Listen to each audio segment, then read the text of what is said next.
हमारे शहर इतने डिप्रेसिंग क्यों हैं? हर अर्बन प्रॉब्लम का सॉल्यूशन फ्लाईओवर बनाना नहीं होता। सुअर को लिपस्टिक लगा देने से वो यूनिकॉर्न नहीं बन जाता। और पड़ोस के मोहल्ले का नाम बदलकर अगर रियल एस्टेट हो जाए तो कुछ तो गड़बड़ हुई है।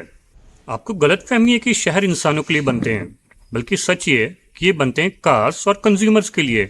कभी सोचा है कि आपके यहाँ कभी कोई नया पार्क या प्लाजा नहीं बनता, पर मॉल और फ्लाईओवर हर सीजन बरसाती मेढक की तरह फूट पड़ते हैं। शहर की 60% जमीन को कंक्रीट और डामर से भर देने को डेवलपमेंट नहीं कहते। देश का संचालन बाबा और बाबुओं के हाथों में देना हमारी दूसरी बड़ी गलती थी। और एक सवाल, अगर ये कांच की बिल्डिंग्स इतनी खूबसूरत हैं तो आपने इनके सामने कभी किसी को खड़े होकर इन्हें निहारते हुए क्यों नहीं देखा? मैं बताता हूँ। एक खूबसूरत इमारत आपको 100 मीटर की दूरी से अलग दिखेगी, 10 मीटर से अलग, और बिल्कुल पास आने पे आप इसके टेक्सचर को महसूस कर पाएंगे।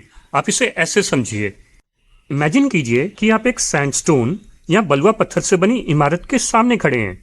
दूर से आपको इसकी रूपरेखा या सिलुएट दिखेगा, पास आने पर मेहराबें, और पास आने पर पत्थर में रंगों की लेयर, वो खुरदरापन, वो टेक्सचर। वहीं एक कांच का डब्बा, 100 मीटर से भी प्लेन कांच, 10 या 1 मीटर से भी वही बेजान खालीपन। आप इन बिल्डिंग्स से इनके सो कॉल्ड महंगे मॉडर्न आर्किटेक्चर से कभी कनेक्ट ही नहीं हो पाते। आंखों के लिए, दिमाग के लिए कुछ भी डिस्कवर करने को है ही नहीं। ब्रूटलिज्म की तो अभी मैं बात ही नहीं कर रहा। अगर स्कारलेट विच वेंडा मैक्सिमॉफ भी रियलिटी को मैनिपुलेट करे, मैं 30 साल की लाइफ वाली सस्ते रंगों प्लास्टर से थोपी बिल्डिंग्स को सुंदर या एटर्नल नहीं कह सकता। आप इन मास्टरपीसेस को निहारिए। हम सिमेट्री या फ्रैक्टल्स में सुंदरता को देखते हैं, या कहिए विजुअल कॉन्टिन्यूटी।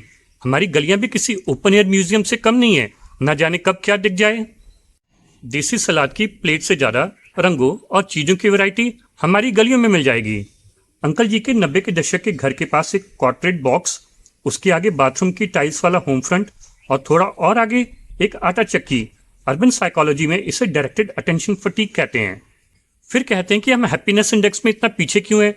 अभी तो मैंने आपकी कोजी कोजी स्लीप में कुत्तों और रेडी वालों के बैकग्राउंड म्यूजिक की तो बात ही नहीं की। मैं नहीं कहता कि हम आंखें बंद करके यूरोपियन स्टाइल को कॉपी करें, पर कुछ तो करना होगा। कब तक आप अपने आप को गेटेड सोसाइटी के बबल में बंद करके रख सकते हैं? हमने गलत व्यापार किया। फुटपाथ की जगह फ्लाईओवर, प्लेग्राउंड्स की जगह पार्किंग, और सबसे जरूरी सनलाइट और एयर फ्लो की जगह EMI वाला रियल एस्टेट।